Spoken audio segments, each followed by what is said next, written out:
नमस्कार दोस्तों, स्वागत है आपका माइथो वाइब्स पर। आज हम आपको एक ऐसी पौराणिक कथा सुनाने जा रहे हैं जो वीरता, धर्म और तप का प्रतीक है। यह कथा है भगवान परशुराम की, जो भगवान विष्णु के छठे अवतार माने जाते हैं। उन्होंने अधर्म के खिलाफ 21 बार पृथ्वी को क्षत्रियों से मुक्त किया। आइए जानते हैं उनके जीवन की पूरी कथा। हजारों साल पहले, जब धरती पर अधर्म बढ़ने लगा, क्षत्रिय राजा घमंडी और अत्याचारी हो गए। प्रजा उनके अत्याचारों से त्रस्त थी। उस समय धर्म की रक्षा के लिए भगवान विष्णु ने यह निश्चय किया कि वे एक ऐसे अवतार में जन्म लेंगे जो अपने साहस और तप से अधर्म का नाश करेगा। इस प्रकार भृगु वंश में परशुराम जी का जन्म हुआ। उनके पिता ऋषि जमदग्नि और माता रेणुका थीं। बचपन से ही परशुराम जी में असाधारण शक्ति और साहस देखा गया। उनका मूल नाम राम था, लेकिन भगवान शिव से दिव्य परशु फरसा प्राप्त करने के बाद वे परशुराम कहलाए।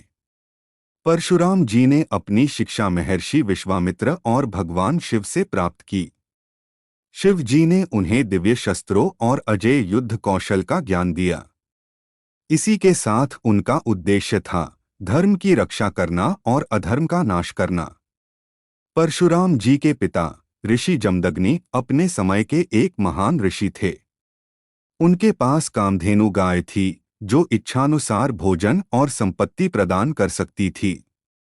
एक दिन हैहय वंश के राजा कार्तवीर्य अर्जुन ने ऋषि के आश्रम में आकर कामधेनु को देखा। वह लोभी और अहंकारी राजा था। उसने कामधेनु को बलपूर्वक ले जाने का प्रयास किया, लेकिन जब ऋषि जमदग्नि ने इसका विरोध किया तो कार्तवीर्य अर्जुन ने अपनी पूरी सेना से आश्रम पर आक्रमण कर दिया और गाय को छीन लिया। जब परशुराम जी को इस घटना का पता चला तो उनका क्रोध आसमान छूने लगा। उन्होंने अपने दिव्य परशु और धनुष बाण उठाए और अकेले ही कार्तवीर्य अर्जुन की पूरी सेना को परास्त कर दिया।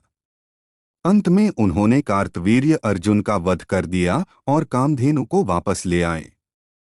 लेकिन इस घटना के बाद कार्तवीर्य अर्जुन के पुत्रों ने प्रतिशोध लेने की ठान ली।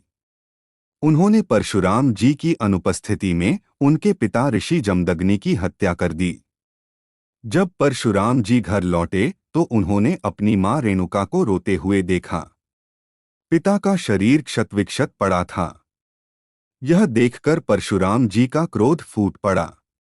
उन्होंने प्रण लिया कि वे 21 बार पृथ्वी को अधर्मी क्षत्रियों से मुक्त करेंगे।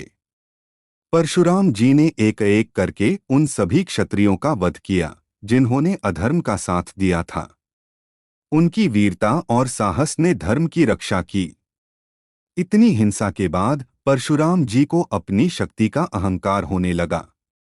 उन्हें एहसास हुआ कि क्रोध और युद्ध से शांति संभव नहीं है। इसलिए वे भगवान शिव के पास गए और उन्हें अपनी शक्तियां वापस लौटा दीं। उन्होंने कठोर तपस्या की और भगवान विष्णु से क्षमा मांगी। पौराणिक मान्यताओं के अनुसार परशुराम जी चिरंजीवी हैं।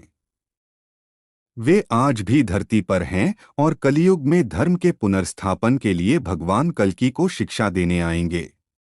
परशुराम जी का जीवन हमें यह सिखाता है कि धर्म की रक्षा के लिए साहस और तप की आवश्यकता होती है। लेकिन यह भी जरूरी है कि हम क्रोध और अहंकार से मुक्त रहें। उनके जीवन से हमें सच्चाई और न्याय के मार्ग पर चलने की प्रेरणा मिलती है। इसलिए परशुराम जयंती के दिन लोग उनकी पूजा करते हैं और उनसे आशीर्वाद मांगते हैं कि उनका जीवन सत्य और धर्म के प्रकाश से रोशन हो। दोस्तों, यह थी भगवान परशुराम की विस्तृत कथा। अगर आपको यह वीडियो पसंद आया हो तो इसे लाइक करें, चैनल को सब्सक्राइब करें और अपने विचार हमें कमेंट में ज़रूर बताएं। हम जल्द ही एक और प्रेरणादायक पौराणिक कथा लेकर आएंगे। तब तक के लिए नमस्कार।